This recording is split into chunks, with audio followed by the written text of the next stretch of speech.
Greetings and salutations, everybody out there in podcast land. This is the Judo Chop Suey podcast, and I'm your host, Judo Dave Roman. I'm very excited for another information-filled episode of this hideous podcast. Now, for those of you who have been listening, I'm very happy to announce that I am 100% over my cold. I am no longer sick.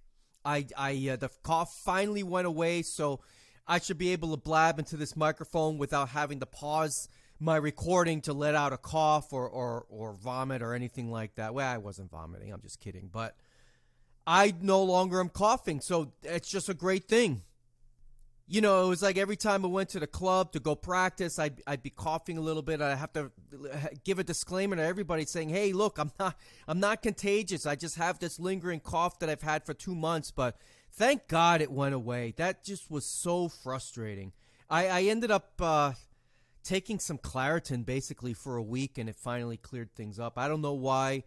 I don't really know why that helped, because I don't typically have allergies, but I went to the doctor and that's what he suggested that I do. So that's what I did. So on this episode of the Judo Chop Suey podcast, I'm going to talk a little bit about the results of not only the Paris Grand Slam, but also the Dusseldorf Grand Slam. There's just two events back to back. I was hoping to get an episode out after the Paris Grand Slam, but it just was not possible for me with the timing of everything going on in my life. And by everything, that means a complete rehab of my rental home that I need to get done. So I've been super busy with that, doing a lot of painting the entire house. And let me tell you, painting is man's work. That is hard work. And I've painted rooms before, don't get me wrong, but when you're pressed for time like I am, because I got to get another tenant into that house, but when you're pressed for time and you got to get work done and you got to get a good work done, is that hard. That is just physical labor. And if I wasn't in as good a shape as I was, it'd be kicking my butt. Over this past weekend, I think between taping and priming the walls and putting 2 coats of paint, it took me about 16 hours just for one bedroom and a bathroom. I mean, granted, that master bedroom's kind of big, but still. And plus with those vaulted ceilings, let me tell you, I will never ever buy another single level home with vaulted ceilings. What a stupid idea.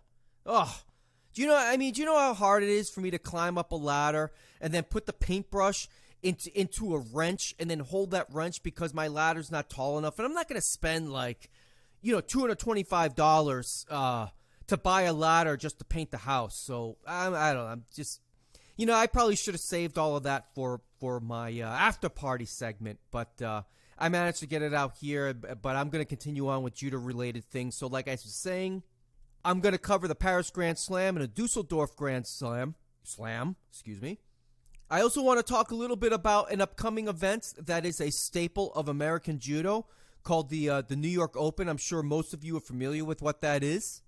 I also want to talk about some changes by the USJA. They're very positive changes that was shared with me just a couple of weeks ago, and I figure I know some of you out there are members of the USJA. At least half of my audience is from the United States, so you guys, for those of you who are USJA members, there's some pretty good information that I'm going to share on this episode. And let's see, what else am I going to share? There's probably a couple of things that's just slipping my mind that I'm sure that I'll get to as I get this thing rolling. But first off, I want to talk about a new partnership that I have that's specific to this podcast. So this is specifically podcast-related news. Now, I have joined this a podcast network called Age of Radio, and I'm probably going to write up an announcement on my Facebook page and share this on Instagram as well and on Twitter. But basically, Age of Radio is a podcasting network that will allow me to earn just a little bit of money for this podcast, depending on the advertisers and how much interaction and feedback and impressions that this podcast gets. So what that means for you guys is that you may hear advertisements throughout this podcast. I'm going to be implementing a slot for the pre-roll and the mid roll and the post. There should be a post roll. I don't know if they call it a post roll, but basically, there may be 2 or 3 advertisement spots in this podcast. I'm going to try my best to generate a smoother transition for the for the halfway credits for the podcast. So I'll record this. I'll try and mark the podcast spot. It's going to be new for me. So if all of a sudden I'm in the middle of a thought and it cuts out to a commercial, it's because I'm still trying to figure out the how to best transition into a mid-roll advertisement. So this potentially means for me that I might make a little bit of money off the podcast, which is great. I don't do this for the money, but if I can get enough money a month to buy myself a cheeseburger every once in a while, I think that'd be fantastic. So as of this episode, I am going to be transitioning the podcast to Age of Radio Network. For those of you that listen on Podbean, I'm going to still upload the episodes on Podbean up until maybe late April or the episodes that I do in May. Now, for you regular listeners that listen on different podcasting related apps, I don't think there's anything you need to do right now. You won't need to update your feeds because currently the feeds will redirect. But if there's some kind of, just letting you guys know right now, if there's some kind of snafu in May or especially June, because I'm not going to renew what I pay for Podbean. So if there's some kind of snafu with you getting the episodes on the podcast, then you can feel free to reach out to me at judochopsuey@gmail.com or reach out to me on Facebook. And I can let you know what the redirect or what the new RSS feed is. But, what I might do is I'll just put it out there on my Facebook now, and that way it'll be out there for public consumption, whatever the case may be. But if you have any issues way down the road, it'll be because of the RSS feeds and something like that. Because right now it redirects, but there'll be a point where it won't redirect. Anyway, so yeah, Asia Radio, very excited to be part of that. And they have a great lineup of podcasts that are already associated with the network. So it's all good. I'm very excited about it. I very grateful for that opportunity. I want to take a moment to talk about an upcoming judo tournament that's on my radar. And it's not the Dusseldorf Grand Slam or the Ekaterinburg Grand Slam.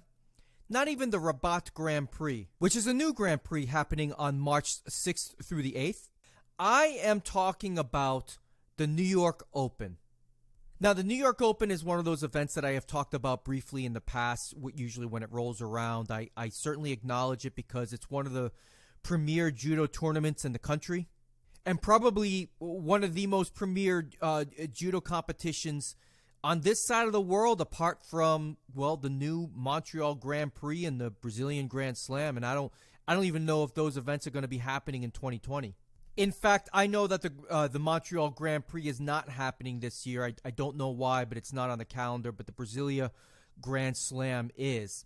So irregardless of that, the New York Open is happening on Saturday, March 21st. At the New York Athletic Club in New York City. Now, this is not one of those, run-of-the-mill local tournaments. This is a tournament that's been going on really for decades, and it's going to feature international athletes from a variety of countries.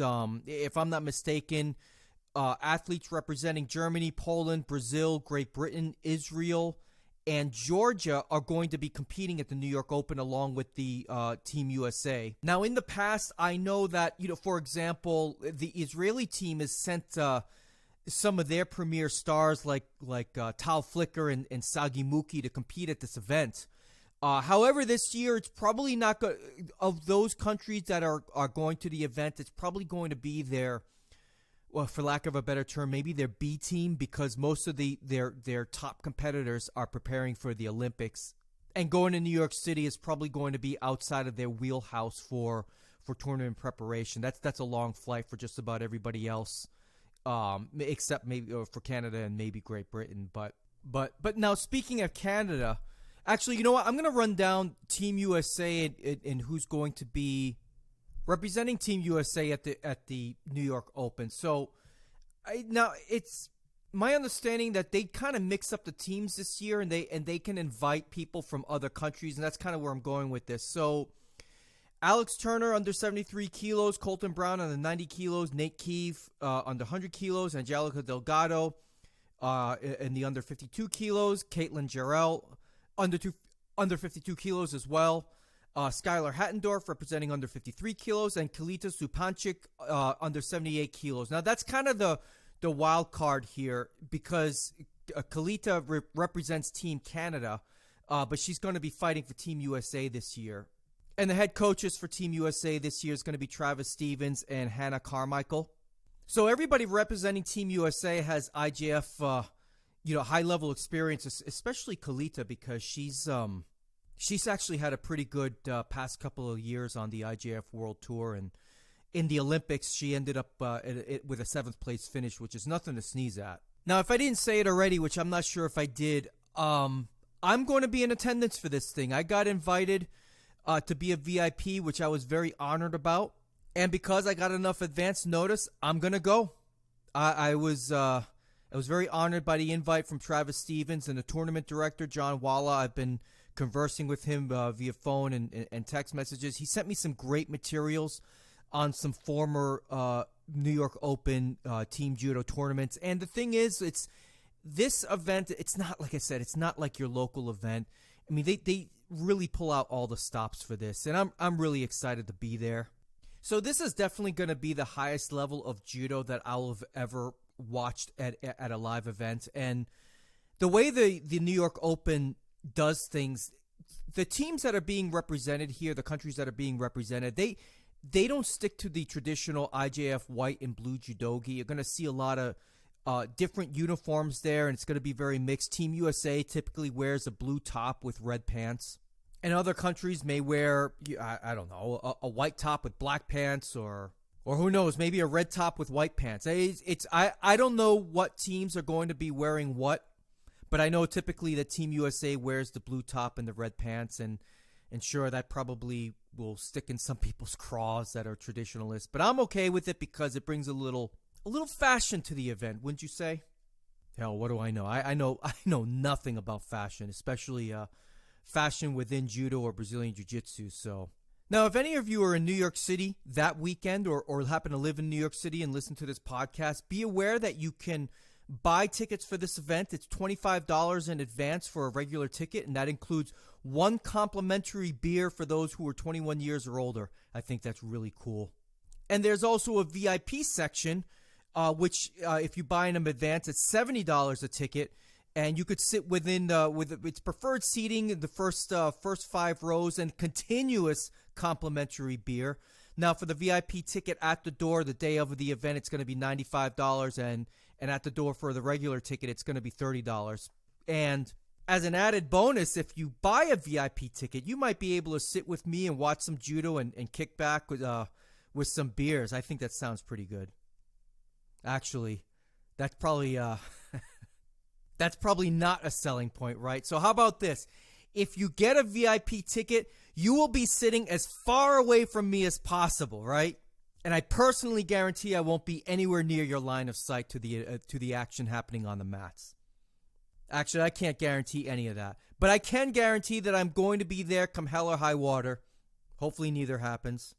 So yeah, New York Open, Saturday, March 21st. I will be there, and I'm going to be kicking back in New York City as well. I'm getting there early on a Friday, and I'm going to see some of the sites that I didn't get to see back when I was there in December. I'm going to visit some family, a cousin of mine, my great aunt, who's like 97 years old.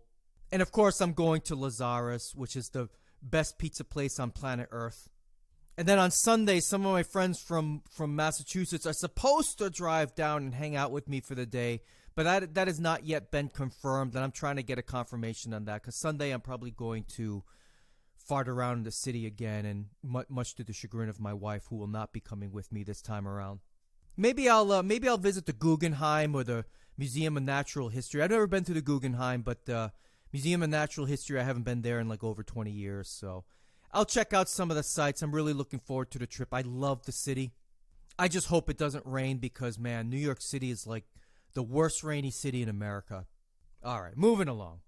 The USJA, the United States Judo Association, has made a recent change and or allowance with regards to promotion points. Now, I got this bit of information probably a couple of weeks ago, but I wanted to share it with you all because I think it's really important for, well, I know for my American listeners. And listen, I really do try to make this podcast not just about judo in the United States. I really try. And I am fully aware that this is heard all over the world. But I live in the United States, and sometimes I get bits of information that are more pertinent to listeners of a certain demographic. And hey, listen, if you got something, a bit of news that you think people in the UK or Australia or Canada may want to know, feel free to shoot it over because I'll definitely talk about it. So I received a Facebook message from Brian Mooney, who is the head sensei of Riverside Judo Club in Riverside, California. That's where the JudoCon was held back in November. So I've been to that club. It's a very nice club. It's a very nice area. And Brian's a great guy. So I get this message, and it links to a Riverside Judo Club message stating, we were just approved to allow USJA promotion points for special needs judo certifications. The designated special needs levels and points are attached to this post. So this was a Facebook post. We still have room for our upcoming Level 1 Special Needs Judo coaching course coming up on Saturday, March 21st, 2020. I will be in New York City that day. The clinic cost is $45 for the day. Lunch is paid for. All tuition will go help pay for the 2020 U.S. Special Needs Judo Championships, which will be a free event. This is still very new to U.S. Judo, so we are proceeding cautiously. There is an eager population out there who love judo and just need an opportunity. Please be patient as we work on adding more courses and reach out to other regions. We hope to build our Level 1 special needs coach base before offering Level 2, which is already put together. So now after rereading this, it's apparent that this is just specific to if you attend this coaching certification clinic, you will get promotion points for this. But I believe that at some point this will expand because I did take part in that course, and I did receive a certification back for JudoCon. And they do a tremendous job with special needs students there. It's really a wonderful thing that they do. And to be able to expand in that demographic, especially with special needs kids who really can benefit from the motor skills and such that one learns while doing judo, and the accomplishment involved and the skills learned and the relationships formed. I think it's a really special thing. And I think it's good to see the USJA expand into this territory of sorts. Now, I'm not aware of any other judo organization in the United States, and for that matter, I've not heard of any other judo organization around the world that does something like this. So this is just really wonderful of you, Brian, if you're listening, which you're probably not. But somebody that knows Brian will let him know that I talked about it. So again, thank you for sharing this with me so I can share it with all of you, the listeners. I'll share this post on my podcast Facebook page, and I'm really trying to get this episode out by the first week of March. That way, you guys, if anybody's interested, you'll have plenty of time to sign up for this. The Paris Grand Slam. This was a tremendous event, and I'm going to get into the results of this event.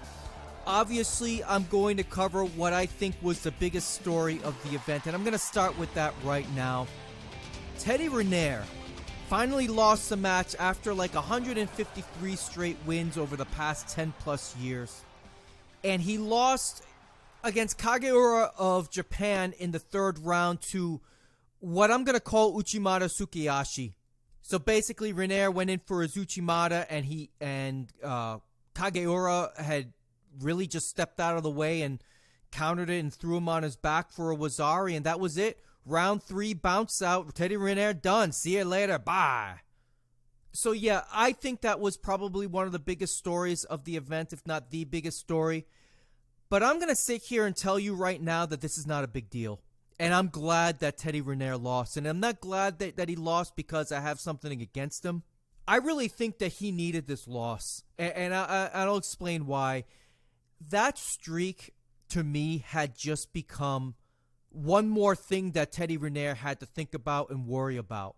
The streak had morphed into something that was just so almost ridiculous, almost comical, almost like just cartoonish in a way. It's like it just became the story of any time he stepped on the mat. It became it was the story of the tournament. It was the story of the plus 100 kilo division. Doesn't matter what happened. As Teddy Riner's on the mat, his undefeated streak is the story. Now it's no longer a story, and I honestly think it's the best thing that happened to him. I would have to think that in a way the pressure is off Teddy Riner to defend that just obscene streak. Now he's just like every other athlete on the tour with a loss. And you know what? Losing to Kageura of Japan, it doesn't affect his legacy one bit. He is still the greatest competitor in judo history. Now, I know some of the traditionalists out there will say Yamashita and such, but I'm talking in terms of Olympic medals, in terms of world championships, in terms of everything that you can measure an athlete's success by. Teddy Riner is the greatest of all time. He just is. Whether one wants to argue if he's the most skilled, I can listen to that argument, but I don't really think it's really relevant. I'm not sure if Teddy Riner was an 81 under 81 kilo fighter. I highly doubt the streak would have ever happened. But it doesn't matter. That's just speculation. He never asked one day in his life to be 6'8", but that's how he ended up. So in that division, in the history of that division, he's the greatest, and nobody's been able to beat him until this past tournament, and that's okay. Now, I would think the only area of concern for him is, I don't know, with that long layoff, does it affect his ability to make it onto the Olympic team? I'm not quite sure. Maybe will he get an exception? Does the Olympics do that? Because right now he's ranked number 30. He's ranked 30th in the plus 100 kilo division, and I don't know how many Olympic qualifying points he has. But if he doesn't have enough, he's going to have to compete for the rest of the year if he expects to be representing France in the Tokyo Olympics. So we'll see how the rest of the IJF World Tour season goes leading up to the Olympics. Now, as it stands right now, Teddy is not slated to compete at the Dusseldorf Grand Slam, which is, as of this recording, is going to be happening in about 5 days. So maybe one of you listeners out there that are far more familiar about this process than I am can enlighten me, because right now, as I understood it, you got to be in the top 20 of your division to compete in the Olympics. And right now, Teddy Riner is at 30. No, he's number 30. So unless he's got other Olympic qualifying points, only the top 20 or so in that division are going to make it to the Olympics. I mean, that's what I thought how it happens. Because I know the Olympics themselves, in terms of number of participants, it's far lower than what you typically see at a Grand Slam. There might be, under 400 competitors at the Olympics, where at the, for the Dusseldorf Grand Slam, for example, there's going to be well over 700. So getting back to Teddy, I think the loss is good for him. I just don't think continued losing will be good for him. Now, continuing on with the results of the plus 100 kilo division, Kageura ended up getting silver, losing to Henk Grohl, and he lost to a beautiful Ko Uchigari. Now, I got to say, after watching this match, it appeared to me that Teddy Riner is definitely a lot slower than some of his peers in this division. It's probably likely due to the long layoff. But, Henk Grohl is still 4 years older than him. And to me, anyway, he looked a little sharper. And right now, Henk Grohl of the Netherlands is currently ranked number 6 in the plus 100 kilo division. So he takes gold. Kageura takes silver. And the bronze medal winners were Inal Tasoev of Russia and Andy Granda of Cuba. Now, before I get to the under 60 kilo division, I just wanted to say, just as a reminder to the listeners out there, that the Paris Grand Slam is, to me, one of the premier judo events in the world. And I mean that in terms of who shows up. And the stars definitely show up for this one. and that's including Ryuji Nagayama of Japan, who took first place, who earned the gold medal against Yago Abuzalde of Russia. Now, I don't know if the score that Nagayama earned against Abuzalde was worthy of an ippon, but I'm getting really sick and tired of seeing athletes land on their heads to avoid throws. And Nagayama got the ippon, but I think if there wasn't going to be a score there, then Abuzalde should be penalized with a Hansoku Maki in these instances, because you cannot continue to use your head to avoid throws. That should be an automatic Hansoku Maki every single time, and I don't like seeing it. And I see it, maybe that's part of the reason why I'm not a big fan of the under 60 kilo division, because I see guys do all of these weird things that really are not very safe. And I've said it before, and I'll say it again, that you do not want judo to appear in front page news around the world for all the wrong reasons. And the last thing judo needs is a guy on the world tour getting a broken neck because of stupid actions like that. Now, speaking of which, I saw this horrible video a couple weeks ago. Now, I'm sorry, a couple of days ago, of this guy attempting a flying R-bar in a no-gi competition, and he landed right on his neck, and it was really a gruesome sound, and he certainly was paralyzed in that moment. I don't know what the health status of that athlete is, but that kind of stuff that cannot happen in judo. So Abuladze gets the silver. The bronze medal winners goes to Dashtava of Mongolia and Yeldos Smetov of Kazakhstan. Now, in the under 66 kilo division, it was great to see a familiar face. An Bao of South Korea took gold, defeating Lim Hwan Kim of South Korea as well, a teammate of his. Now, for those who may not remember, An Bao had got in trouble with his government, basically. He decided to skip out on what I believe to be mandatory volunteer hours or something like that. I guess the government tells South Koreans, basically the South Koreans are voluntold to do community service hours or something like that. So An Bao decided to skip that in favor of going to a judo tournament. He got caught. He tried to lie about it, and he got suspended by his team, and he had to make up those hours. Thankfully, it was in South Korea, because in North Korea, he'd probably be into some kind of forced labor camp or something terrible like that. But South Korea, he just had to pay his dues. So he'd been off the world tour for a while, and he comes back making a strong statement here, letting the rest of the field know that he's somebody to be reckoned with in this division. So Bao gets gold. Lim Hwan Kim gets silver. The bronze medals go to Georgi Santaraya of the Ukraine and this is going to be tough for me. Yondon Perenli of Mongolia. That was his last name. I'm not going to attempt his first name. Bashku. I guess that's easy enough. In the under 73 kilo division, Soichi Hashimoto defeated Smagulov of Kazakhstan. And Hashimoto ended up winning with Shovey Waza, followed with a Kiai. I guess that was enough to get a Wazar. So some of the scores in this tournament, of the matches I saw, I did not like. And I think this was one of them. It was enough to get a gold medal. And you don't... I would have rather seen this match go into golden score and Hashimoto or Smagulov find a way to win with a better technique than that. I'm a little surprised that Smagulov even went the distance with Hashimoto in this, and that Hashimoto didn't even win with an ippon. But hey, it's a gold medal, and I'm sure he'll take it, especially since he's competing with Shohei Ono to represent Japan in the Olympics, which, actually, now that I think of it, that's probably not going to be an issue. See, I don't remember. Do the teams that host the Olympics get to send more than one athlete in each division? I mean, I know in the World Tour, the host country gets to stack their divisions with their world team members, but I don't know if it's the same for the Olympics. I would venture to guess no, since Maruyama and Hufumi Abe are competing for that top spot in the under 66 kilo division. I don't know, maybe one of you guys can confirm that with me. Anyway, moving along.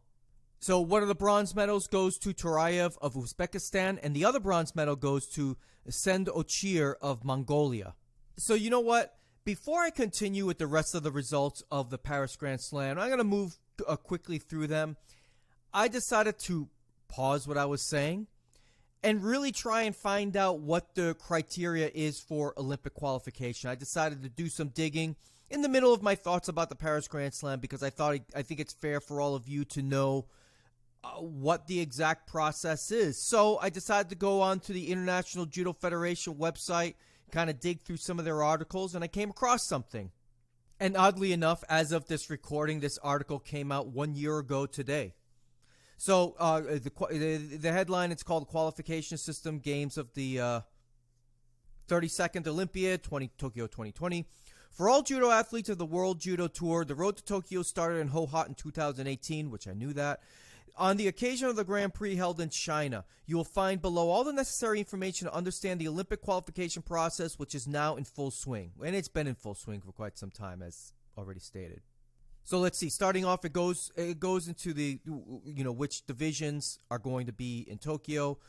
Goes through all the weight divisions. And the mixed teams, for the women's division, it's under 57 kilo, under 70 kilo, and plus 70 kilo. For the men, it's under 73 kilo, under 90 kilo, and plus 90 kilo. Those are for the mixed team weight divisions. Now, continuing on, it says, for the first time, the same number of men and women will be qualified for a total of 352 competitors. To this, 14 places must be added for the host country, Japan, and 20 tripartite commission invitation places, which gives a total of 386 athletes who will participate in the 2020 Tokyo Games. The maximum number of athletes per National Olympic Committee will be 7 men and 7 women, with a maximum 1 athlete per event. The mixed teams can only be formed from athletes qualified for individual events. Let's see, the type of allocation of quota places. The quota place is allocated to the athlete by name. However, as per the AJJF World Ranking List direct qualification method, if a National Olympic Committee has more than one male athlete ranked in the top 18 of the world ranking list of the 25th of May by the 25th of May 2020, and or one or more female athlete ranked in the top 18 of the world ranking list of May 25th, 2020, the NOC can decide which of these athletes will receive the quota place. And this is why the at least for Japan, the All Japan Judo Championships are such a big deal, and why it can be challenging for somebody like Hifumi Abe, who's been a 2-time gold medal winner in the World Championships. He may have he's not automatically in because you've got Maruyama in his division as well. And that same challenge also applies to, for example, Sarah Asahina, who has been a staple in the plus 78 kilo division, but she did not win the World Championships in 2019. That went to Sone Akira. So I have to believe the All Japan Judo Championships this year will be the ultimate deciding factor on who ultimately gets these spots filled in the Olympics. So continuing on, all athletes must comply with the provisions of the Olympic Charter currently in force, including but not limited to Rule 41 and Rule 43, that's Nationality of Competitors, and World Anti-Doping Code and the Olympic Movement Code of the Prevention of Manipulation of Competitions. Those are the 2 rules in question. Only those athletes who comply with the Olympic Charter may participate in the Olympic Games of Tokyo 2020. To be eligible to participate in the Olympic Games, all athletes must be born on or before December 31st, 2005. All right, continuing on, the IJF World Ranking List of May 25th, 2020 will be used to allocate the 352 qualification places of the hierarchical order of qualification. For direct qualification, really for the men and the women, the 18 highest ranked athletes on the IJF World Ranking List by May 25th, 2020 will be directly qualified with a maximum of 1 athlete per NOC weight category, which I already covered that. There's also the continental qualification. An additional 100 athletes will be directly qualified as per the IJF World Ranking List based on continental representation and according to the following procedure. For each continent, And based on the IJF World Ranking List of 25th of May, a continental ranking list will be created listing all athletes from all relevant continent across all weight categories and genders according to the world ranking points. Athletes with the highest number of points on the continental ranking list will qualify. Maximum of one athlete per NOC can qualify through continental qualification across all weight categories and genders. If a continent fails to use its full allocation, any remaining quota place will be allocated according to the IJF World Ranking List of the 25th by the 25th of May to the highest ranked athlete not yet qualified, irrespective of the continent in the respective gender, respecting the maximum quota of one athlete per NOC per event. The host country is guaranteed 14 quota places, one quota place in each men and women's event, as well as participation in mixed teams event. So this is, and it goes back to what I was wondering out loud earlier with regards to Teddy Riner. He is currently not ranked in the top 18 in the plus 100 kilo division. So either he's got to get to that top 18 before the 25th of May, or he may be able to represent France in the plus 100 kilo division via the continental qualification. I mean, at this point, he's going to be there, right? I mean, I don't think there's any doubt in my mind that he's not going to, or there's no doubt in my mind that he's going to be there in some way, shape, or form. He's gonna make it there. I at least I hope so. So anyway, that's the qualification process for the Olympics for this year. So what I'm going to do, I'm going to continue on with the rest of the Paris Grand Slam. I'm going to really try and get through this because I also want to cover some of the things that happened in Dusseldorf as well. And please keep in mind, I'm not going to be able to cover every single fantastic story or great thing that happened in either of these events, but I still want to cover who won what and what that may mean, if anything. So continuing on. All right, so in the under 81 kilo division, it was won by Matthias Kasse. Now, I may need to backtrack a bit because this is a big win for Kasse, especially when Sagi Muki was competing and he ended up earning a 7th place finish. So Kasse winning gold in this division on this day, it's a big deal because I was kind of critical at the World Championships when Saeed Molai had to pull out of the competition because of his disgusting government. So I thought I had been kind of saying that the division was a little bit tainted, or that win was tainted because we didn't get the matchup we expected to get, which was Sagi Muki versus Saeed Molai. So it ended up going to Kasse. Actually, what I mean is that Kasse ended up in the final. He ended up in the final against Sagi Muki where he lost, but I had been kind of contending that Kasse should not have been there in the first place. Now, granted, look, Saeed Molai was not at the Paris Grand Slam, but I'm not going to take anything anymore away from Matthias Kasse. He won gold on this day, and he had a tough road doing so, as they all do, but he won gold. I'm not going to take it away. He earned it, and he defeated Sharafuddin Botbolov of Uzbekistan. The bronze medal winners were The bronze medal winners were Antoine Valois Fortier of Canada and Sotaro Fujiwara of Japan. In the under 90 kilo division, the gold went to Nicolas Sharazdashvili of Spain. We all know he's not from Spain, but come on, he won gold. And in the under 100 kilo division, Peter Palchik of Israel takes gold. And if I'm not mistaken, that's 2 gold medals in a row for Peter Palchik in the under 100 kilo division. He's had quite a month, I must say. And in the plus 100 kilo division, the gold medal went to Henk Grohl. I think I said that already. If I didn't, and he defeated Kageura, who had defeated Teddy Riner earlier in the day. Now, something interesting about Henk Grohl, he's obviously one of the best in the world, but he's 34 years old. So for all of you out there saying that Teddy's lost a step, he's at the tail end of his career, he doesn't have but another year left. Hey, Henk Grohl is 40. He's 34 years old. So you got somebody that's not only past his prime age-wise, but he's also ranked number 6 in the world. So it makes me wonder if Teddy can stay healthy. Maybe he does make it to the Summer Games in Paris in 4 years. It's possible. I guess I always kind of envisioned Teddy Riner would be a very slow and broken down athlete in 4 more years, but maybe not. Maybe if he's got the right people and the right training regimen, he can make it. But I got to think he's got to get lighter than what he's currently at in order to have a chance of winning gold in Paris in 2024.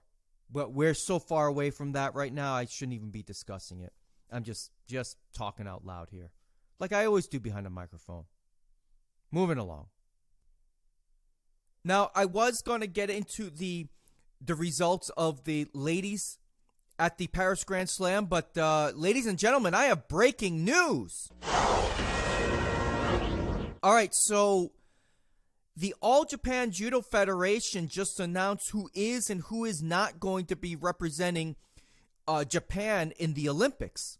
Now, I just got this tweet maybe about just a couple of minutes ago as I was recording this, and I read it, and I paused, and I just decided to do this intro. So, according to the tweet and the article released by the IJF, your Japanese Olympic team is as follows. In the under 48 kilo division, Tonaki Funa. In the under 52 kilo division, Uta Abe. In the under 57 kilo division, you got Tsukasa Yoshida. Under 63, you got Miku Tashiru. Under 70 kilos, you got Chizuru Arai.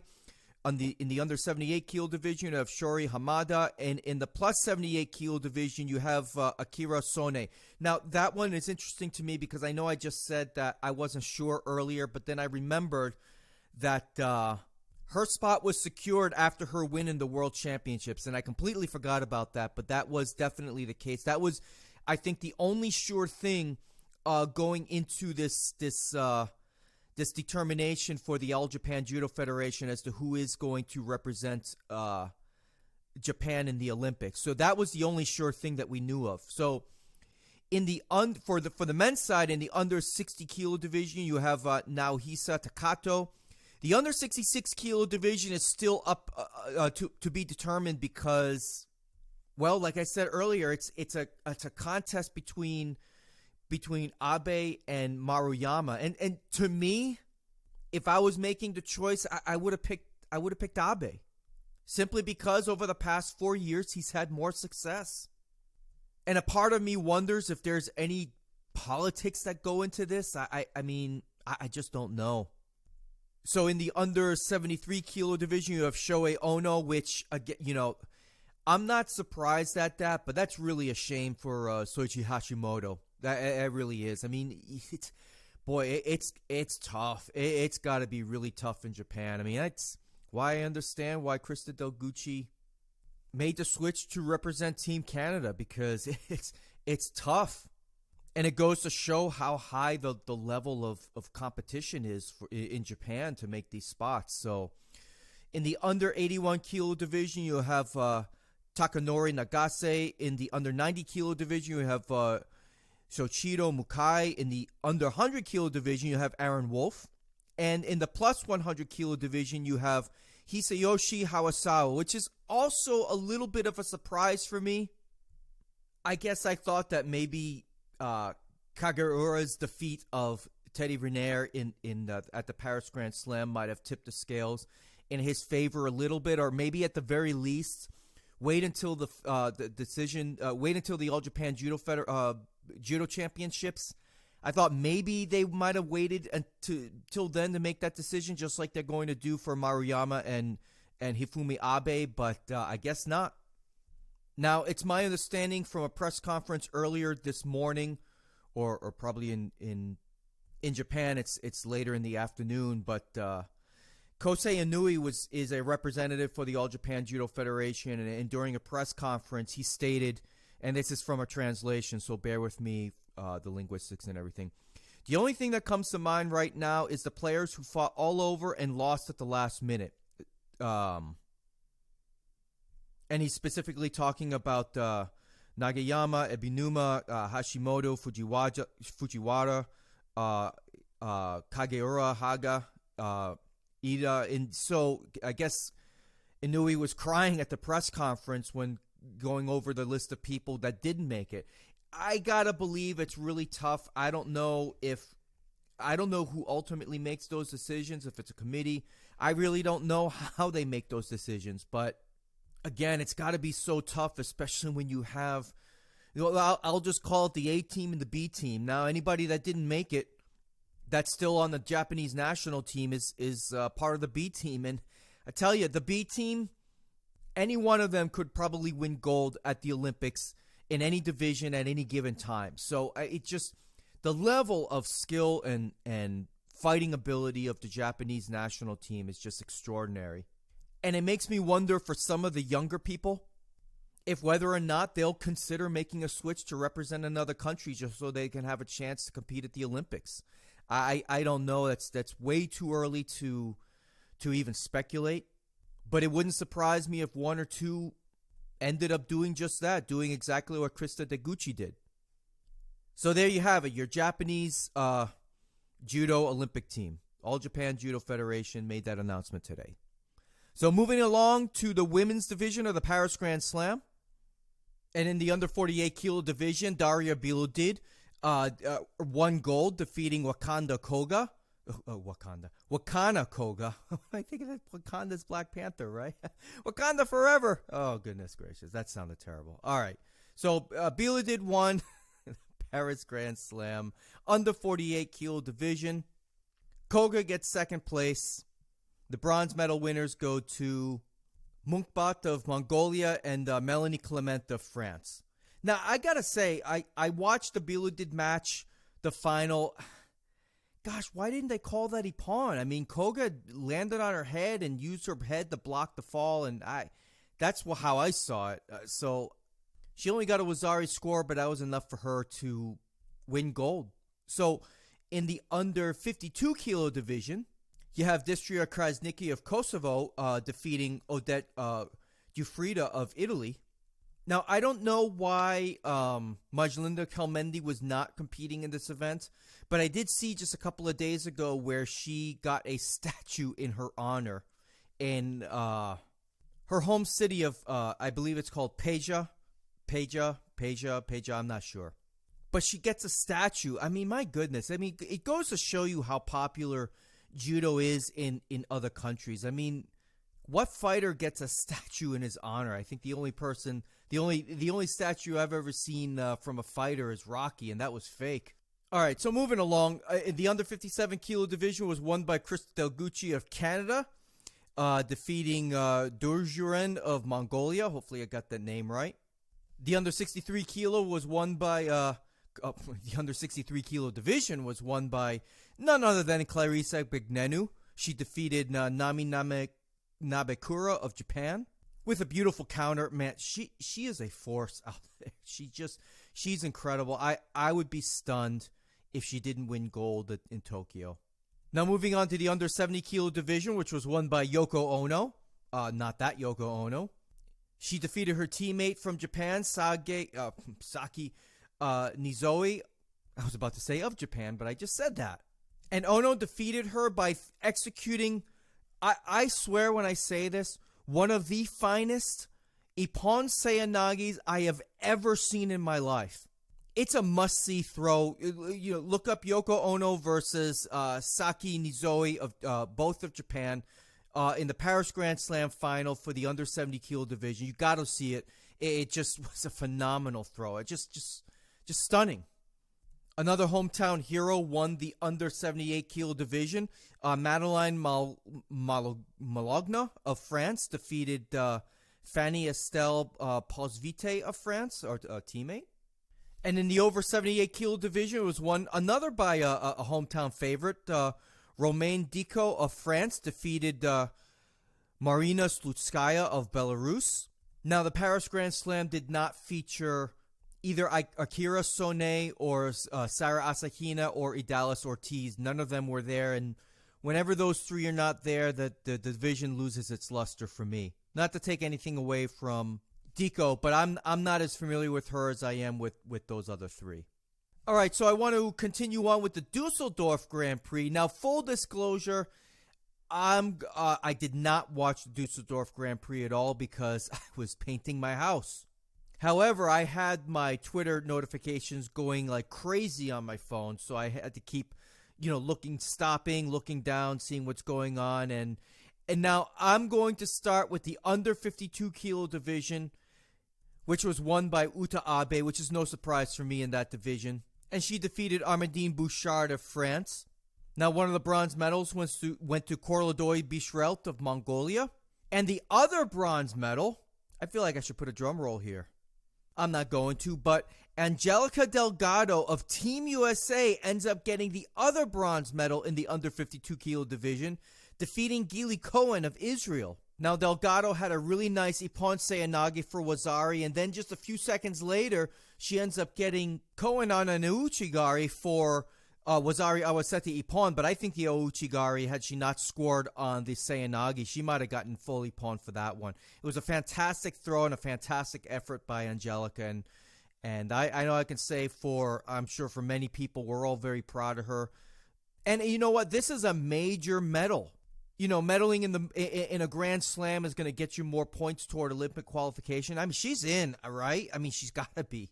I know she won't be the only representative from Team USA, but in terms of what I was talking about earlier, being in the top 18, well, she was ranked 16th going into this match, but I got to believe her ranking's got to be bumping up pretty close to 10 after this, right? So, again, huge win for Team USA. I think this is the first Grand Slam medal in quite some time. I don't really, well, since I've been doing this podcast, I can't think of a Grand Slam medal that Team USA has won over the past 3 years or so. So, big win. Congratulations. Now, I mean, in terms of the Olympics, I still think the heavy hitters in this division are Uta Abe and Majlinda Kelmendi. And I simply don't see Angelica Delgado getting past either of those. And look, I'm not going to sit here and be a homer just because I'm a U.S. American. I'm going to call it how it is. And after seeing this performance, defeating a quality opponent, I mean, it's not out of the realm of possibility that Angelica has a similar day in the Olympics. So moving along, I want to go right to the under 81 kilo division. And I'm going to go through these results quickly throughout all the divisions, but I want to continue on with the under 81 kilo division. It was won by Tato Grigalashvili of Georgia, who defeated Kazan Kamozayev, and the bronze medals go to Robin Pasek of Sweden and Frank de Witt of the Netherlands. The reason why I really want to jump to this division is this is the first time that Saeed Malai competed in an IJF event since the World Championships, and he represented Mongolia. He earned a 7th place finish, which in my view, given the extraordinary circumstances that he's had to face with this horrible regime in Iran, I think that's a tremendous finish. It's a great start to the 2020 year. I gotta think he'll be in the Olympics. I was really hoping that Marius Wieser would have had a Twitter Q&A, because I would have asked him about Saeed Molai, and I had another question for him as well. And no, it was not about leg grabs, but I did want to ask about how that's going to be handled with him, how he's going to get into the Olympics, because he's got to be there. Because I don't know if his points transferred. I don't know if the IOC. I just don't know. So I was going to ask Mr. Wieser that, but he did not end up having a Twitter Q&A. He usually has one during the Paris Grand Slam, and if he did have a Twitter Q&A, I didn't hear about it. So hopefully he didn't, or hopefully he didn't have one, because if he did have one and I missed it, I would be very disappointed in myself. So anyway, moving on. The under 60 kilo division was won by Naohisa Takato of Japan. The under 66 kilo division was won by Hifumi Abe of Japan. No surprise there, especially if he's competing. Now, it's definitely no surprise in the under 73 kilo division seeing Shohei Ono's name at the top of the list. He won gold, defeating An Chang-grim of South Korea.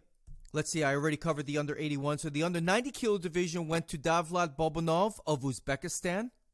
The under 100 kilo division was won by, oh boy, here we go, Muhammad Karim Kurmramov of Uzbekistan. I think I got that right. He defeated Elmar Gasimov of Azerbaijan. And in the plus 100 kilo division, a familiar face I haven't seen in a while, Guram Tushishvili takes gold, defeating Johannes Frey of Germany. There was a couple of other familiar names in the top finishers there. Rafael Silva gets bronze. Roy Meyer gets a 5th place finish. Mingjong Kim of South Korea takes in the other bronze. So pretty stacked division there. I mean, no Teddy Riner, but pretty stacked nonetheless. In the under 48 kilo division, it was won by Shireen Boukli of France, who defeated Funat Tonaki of Japan. The hometown favorite, Katharina Menz of Germany, ended up with a 5th place finish.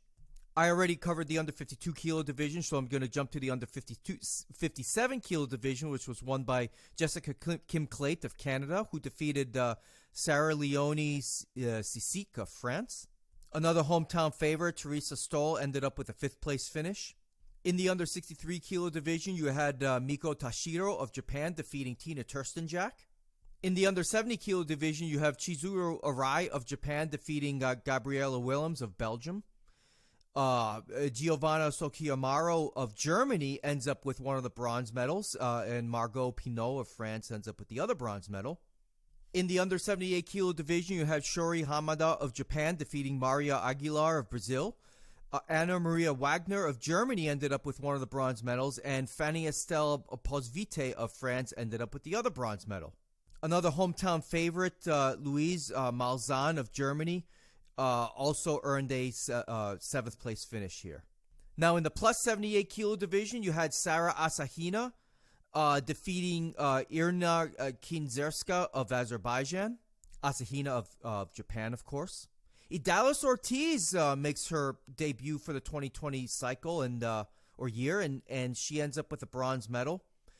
And Hortense Vanessa Mabala Tangana of Cameroon ends up with the other bronze medal. See, I got that name right. I nailed that one. So that wraps up the Dusseldorf Grand Prix. I did not see it, so my apologies.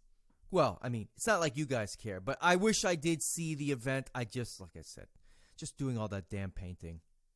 So looking at the IJF calendar, what's coming up next is the Rabat Grand Prix. That's the new Grand Prix I talked about earlier. It's in Rabat, Morocco. And that's happening between March 6th through 8th. You all should be able to hear this podcast before that Grand Prix, not that it really matters. And during March 13th through 15th, just a week later, you have the Ekaterinburg Grand Slam.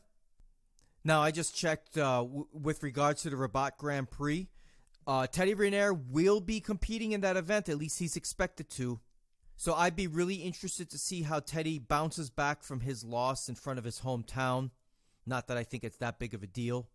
And also looking ahead, it appears that Angelica Delgado will be competing at the Rabat Grand Prix as well. She's currently the 4th seed in the under 52 kilo division. So we'll see how that plays out. I'd be very interested to watch that. I hope I can watch it unless I'm still doing housework, which I'm sure I will be. Well, I just got to say, I just realized that Angelica Delgado, I just remembered she's going to be at the New York Open as well, which I will see, like I said before, in person. She's had a heck of a busy couple of months. I mean, you got Paris and then Dusseldorf, and then Rabat. And I mean, it's a lot of traveling for her. Hopefully, she's well funded and well compensated, because that's a lot of money out of her pocket if she isn't. All right, so I need to start wrapping things up. But before I do, I have a USA Judo specific thing that I wanted to cover. So all of my peeps out in the UK or Australia or Germany or Canada or, I don't know, anywhere but the United States, you want to log off or fast forward to the after party, which I am still having, feel free to go right ahead. So this is something I probably should have covered in my last podcast, but I was not made aware of it because, well, the judo organizations in the United States really do not do a very good job with social media. I'm sorry to say, but they don't. So about a month ago, the CEO of USA Judo, Mr. Keith Bryant, wrote a letter to USA Judo members. Now, if you didn't get this letter in the mail, I'm not surprised. And I mean, why would you? I mean, that's a lot of cost for postage. I wouldn't expect them to send a letter. But at least maybe a tweet, because you know what? The USA Judo account is one of the few accounts that I have an alert for. So anytime anything is posted by USA Judo's Twitter account, I get it, and I'm aware of it. So I didn't see any notification of this letter to USA Judo members. So, like, if you don't let people know that you wrote a letter, then why are you even writing this? I don't know. That's just me. So I guess I got to do the Lord's work here and read this to all of you who might be interested. So I'm not going to read this verbatim because it's quite long, but I'm going to go over some of the highlights. Let's see. Happy New Year. Thank you for your continued support. Blah, blah, blah. 2 years ago, USA Judo created a very simple but three-part strategic plan for USA Judo to grow the sport of judo, to better promote the sport of judo, which you could do if you use your Twitter. I digress. Number 3, to create infrastructure to support the 2 initiatives, especially at the local club level. In 2019, we stayed on course with this strategic plan and produced the following key results. Membership increased by 16% over the last 3 years. Let's see, 28 Group B, that's state members, saw 40% growth over 2018. That's really fantastic. Participation at USA Judo national events is up 50% over the last 3 years.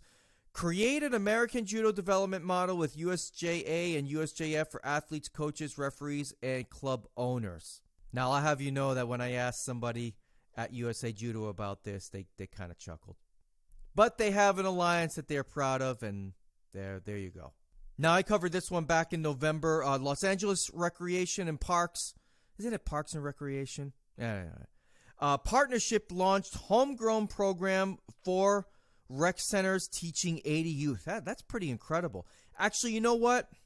I know a guy that's involved with that, and I know you're listening to this. I'm going to get you on. I'm no longer sick. I can hold down a conversation without coughing in your ear, so we're going to have that conversation very soon. I promise you.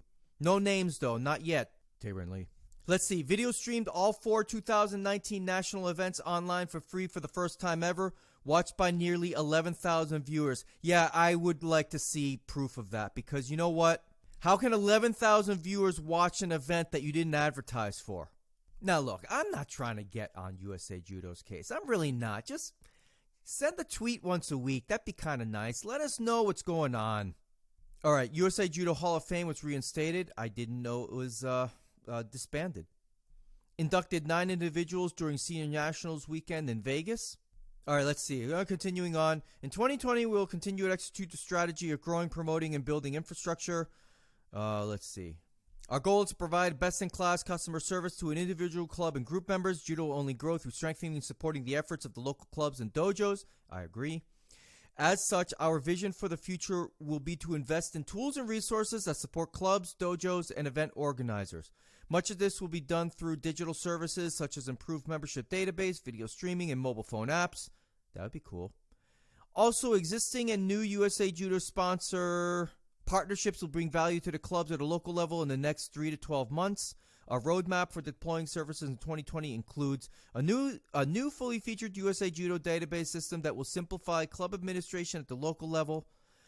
This system will include many exciting new features that will increase the club's ability to use and view club data, simplify payments, reduce paperwork, and communicate with their members. USA Judo will provide website templates and tutorials to simplify clubs' marketing and online efforts. That's really cool. That really helps. All right, continuing on. USA Judo Annual Club Manual providing organizational and marketing best practices as well as new analytical tools to help clubs find the right marketing strategy for their region. I wonder who consulted USA Judo on all this. I'd like to know that. Let's see. Launch online competition management systems for the local or regional event organizers. It will be tied to the central membership database, competitor records, and national point roster. Expansion of sponsor and partner programs, including apparel, uniforms, banner signage, revenue generation opportunities, discounts, and more. Now, I got to say, this is a tremendous step in the right direction, in my opinion. All right, so continuing on, keeping with the strategy of growing and promoting the sport through better and new and improved programs and overall infrastructure, added some additional key areas of focus in 2020 will include the following: continued growth in judo in schools, communities program through discounted youth memberships, startup resources, best practices, and support to sustain those programs nationwide. We will strive to eventually connect the dots of participating schools to building local, regional, and national intergalactic trade, blah, blah, blah. All right, let's see. I don't know. To me, I'm not a big fan of the Judo in Schools program. I know everybody wants to have judo in school, but you know what? Having a program in 1 or 2 schools is not good enough. You really have to integrate with the the highest level, the Department of Education, right? And I mean, that's really, if you want judo in schools, that's the way you got to go. Not these one-off programs. That's just my opinion. I'm not trying to poo-poo it, but I think energy and efforts would be better served by getting judo programs in existing parks and recreation departments across the country, or to continue to support club owners with valuable information and materials to help them promote their clubs. Let's see, continuing on, building and expanding training programs for police judo to eventually grow nationwide among law enforcement agencies and potentially additional youth programs through Police Athletic League and the like. And again, the fellow that I want to bring on at some point soon, I hope, he works with the Police Athletic League, and I'm very interested to hear more about that. And another goal for 2020 is to grow to 11,000 individual members, something that has not been done in more than 20 years. That would be something. That would be pretty cool. So the rest of this open letter goes into what they want to do with a USA Judo app. That's a mobile app, which I think would be fantastic. Especially an app that helps you coordinate with hotel bookings and when to weigh in, when to register, where to go, that kind of thing. Because you know what? Some of these competitions end up being a cluster, when you get there. You end up traveling thousands of miles and only to find out nobody really knows what they're doing. I'm not saying it's that way at every tournament, but I know there's been tournaments where it's been a really big disorganized mess. So to have everything in the app, I think that'd be a good thing. And you know what? Anybody at USA Judo listening to this, if you want me to take a look at that app and test it around, I'd be willing to do it free of charge, because I am by trade a software QA engineer. I'm a manager. And I've been doing software testing for over 20 years, so I know what the heck I'm doing. So if you want me to take a crack at it, I'd be more than willing to do so. I mean, of course, I can't spend 40 hours a week for a month doing it. But, if you want to put it out there as a beta test and you want me as one of your beta testers, feel free, because I'll be a professional about it. All right. I think that's going to put a wrap on this hideous episode. If you want to reach out to me via email to either complain about me or this podcast, or you wanted to discuss something judo-related, feel free to email me at judochopsuey@gmail.com. You can follow me on Instagram at LaVitaJudoka. My Instagram is awesome. You can also follow me on Twitter at LaVitaJudoka. And I've also got the Facebook page, the Judo Chop Suey Show Facebook page. You could also find me on Facebook if you are interested in adding me as a friend. And if you want to do that, just shoot me a message letting me know that you you listened to the podcast, and I'll add you. Because if you don't do that, your request is going to go into friend request purgatory. That's where I look at it, I see your request, but I'm going to ignore it because you didn't send me a message. It's that simple.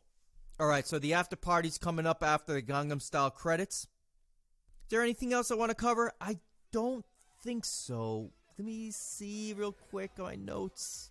No, you know what? This has gone long enough. I got to end this thing. So with that, I hope you all have a great day. I hope you all have a great rest of the week. Train hard. Stay safe out there. And until next time, I'm out. Oppan Gangnam Style.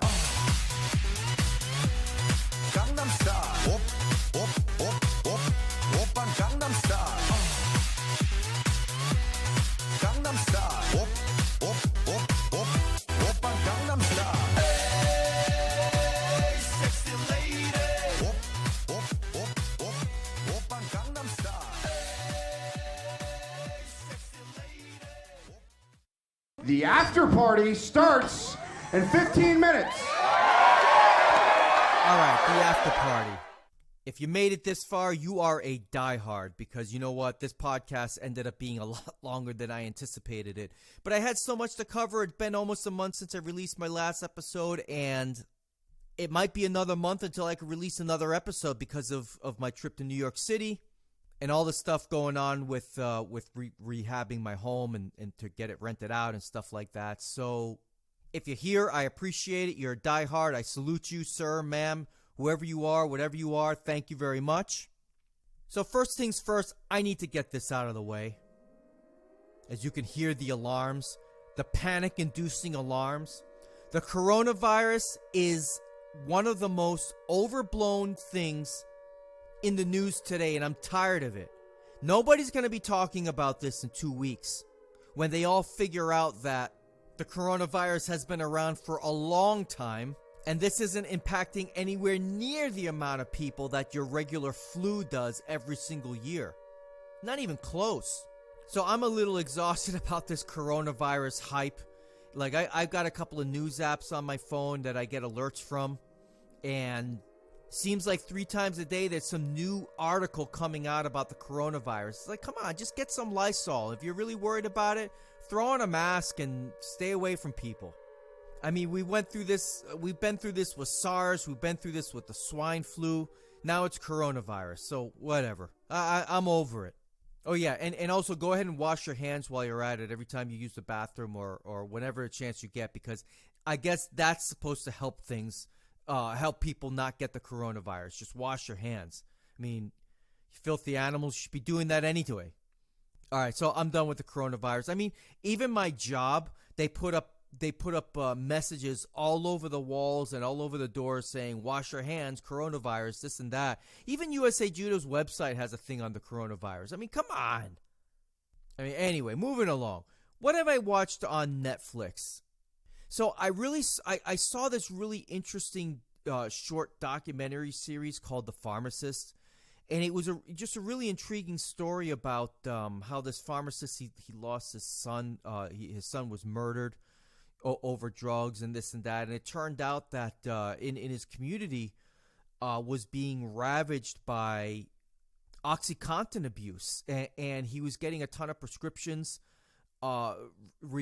requesting that the pharmacist fill these OxyContin prescriptions, and the documentary was about his stance and his battle against opioid abuse. It was a really interesting documentary. I highly recommend you watch it. I think Netflix does a great job with documentaries. Now, speaking about drugs, Narcos season 4, or actually it's season 2 of the Narcos Mexico.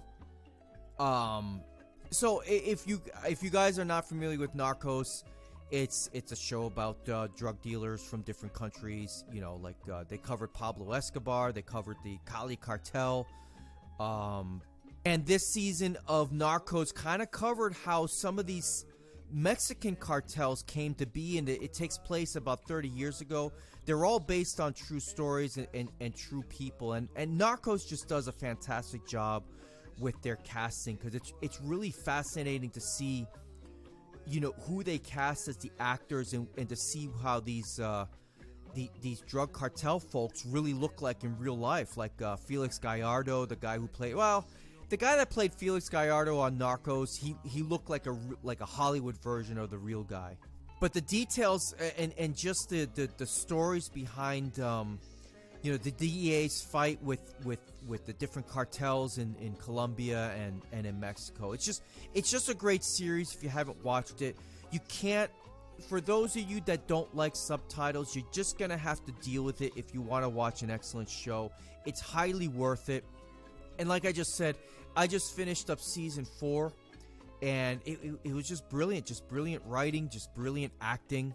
And as far as I'm concerned, it's one of the best shows on Netflix. Now, continuing on a drug show theme, Better Call Saul just started their season 5, and man, I don't know what it is about this show, but what started off to be just a spin-off of my favorite show of all time, Breaking Bad, it has become a thing of its own.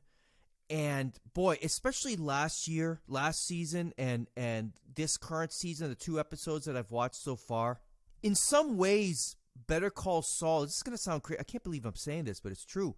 In some ways, Better Call Saul eclipses Breaking Bad. And, you know, this universe that Vince Gilligan has created is just the way that he films it, the way that the actors portray these characters and everything. I'm not trying to sound like some expert critic or whatever the case may be. It's just the little things that they do in this show. It's just really phenomenal. And I can't remember if I've said it before. I know I just said it, but I mean before this episode. Breaking Bad is my favorite television show of all time. I think it was perfect from start to finish. Now, I saw El Camino last year when it got released, And I don't know. It was good, but I felt when I watched El Camino, which was the Breaking Bad movie on Netflix, it was a story that didn't need to be told.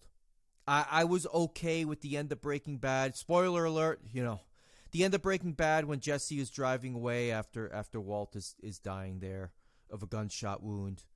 And I would have been okay with that ending, but they decided to do El Camino, which it just kind of felt like an extended episode of Breaking Bad. It was good. It was, but it wasn't, I didn't get that same Breaking Bad feel. I didn't need to see Jesse Pinkman one more time. I didn't need that. But Better Call Saul, the only drawback to Better Call Saul, and it makes sense, is that everybody, like a lot of the characters from Breaking Bad, they're playing younger versions of themselves in that universe, but they all look older. You got the characters, Mike Ehrmantraut, Gus Fring, Saul Goodman, Huel. A lot of these characters, they all look older, and they're trying to play like, characters that are supposed to be years before the events of Breaking Bad ever happen. But if you can suspend your disbelief and just watch that show with an open mind, it's phenomenal. If you haven't watched it, that's just another one that's just been fantastic. All right, let's see what else. Ray Donovan is going to be back for an 8th season. Now, they had announced that they were going to cancel this show, which I was really pissed off when I heard that, because the way they ended the final episode of season 7, it really looked like they were going to make another season. I mean, they had to at least, finish some of these storylines. But then like a couple of weeks after that, Liev Schreiber, who plays the main character, Ray Donovan, he announces on his Instagram pretty much saying, the show's been canceled. So there was really an outpouring on social media, really blasting Showtime for canceling the series. And again, then maybe about a week or two later, Liev Schreiber says that there's going to be a season 8. So that was the right thing to do. I mean, most shows on Showtime sucks anyway. It's the HBO has the premiere episodes. I mean, Ray Donovan obviously didn't suck. In Homeland, I only watched a couple of seasons, but that did not suck. But most of the other stuff that they put out there really sucks. But at least compared to what HBO does. So Showtime made the right decision here. I really have no idea why they would bother to cancel that show after the way that it ended. But it's coming back. I'm really excited about that. All right, let's see what else. I had my first beach day of the year just a couple of weeks ago. I went to Siesta Key down here in Florida, which at this point, Florida is one of the few places one can go to enjoy the beach and with reasonable temperatures and sit out there with your shirt off and that kind of thing. Yeah, you could go to the beach up in let's say Hampton Beach or Jones Beach up in New York or New Hampshire, but going to the beach when it's 20 degrees out and the water's 50. It's not quite the same experience when you go to the beach down here in the middle of February and it's 85 degrees and the water's about 70 degrees. So had a nice, really nice beach day at Siesta Key, which unfortunately for me has been rated the #1 beach in the United States, which I hate it when TripAdvisor does stuff like that. I wish they would just name Clearwater Beach #1. That way all the tourists can go there and leave Siesta Key alone to me. So, for me in the Tampa Bay area where I live, there's tons of beaches on the Gulf Coast, ranging for hundreds of miles. But for me, I've settled on Siesta Key, and I've got my own spot that I like to go to. There's usually not a lot of people. Most people that go to Siesta Key, they go to the main beach area where you can get parking and they've got bathrooms and things like that. But I've got my little. It's not quite so hidden, but I've got my little space, and I'm not going to tell anybody where it is. But there's a public access, a specific one that I use, and there's usually not a lot of people. And yeah, I must agree with TripAdvisor. Of all the beaches that I've been to in this country, Siesta Key is the best one that I've been at. I just wish they would keep their mouth shut, and that way the streets won't get as crowded as they already are. Or they won't even get more crowded, that's what I'm trying to say. So it was just a beautiful day. I know I fell asleep on the beach, and I didn't get sunburned, thankfully, but but it was just nice hearing the water in the Gulf of Mexico, just hitting up on the beach. Just that the sounds of the beach is just enough to put me asleep for hours. Anyway, I think that's it for. Oh no! There's one more thing I wanted to talk about. The XFL. Have you guys checked it out for you football fans out there? I'm talking about gridiron football. It's not a bad thing. I've been enjoying the heck out of it of the games that I've watched. It's not, obviously it's not NFL quality football, but it's certainly the skill level and athleticism. It's better than what you typically see in college. Now, I hate it when people just bash the XFL because it's not the NFL, but they're the same people. The same people that bash the XFL, they're diehard college football fans, and it's so stupid because, for a lot of the powerhouse schools in college, they may have one or two players that are good enough to even play in the NFL, and then maybe about 4 or 5 players that are good enough to play in the XFL. Apart from that, like, most of the players are not good enough to play professional football anywhere. They're just college kids. So for those of you who watch college football and then bash the XFL because they're not talented enough, I mean, are you kidding me? So yeah, I really like the rule changes. I love that they took away the extra point kick after a touchdown, and instead you can go for 1 or 2 or 3. I really love that. I really love what they did with the kickoffs. And I really just like the overall fan interaction of watching the game. They could stand to do a better job in some circumstances, but overall it's enjoyable, and it's great to have something for that in between from the Super Bowl to the NFL draft. That's the XFL season's going to last 10 weeks, and it'll fill that gap. So anyway, now I'm done.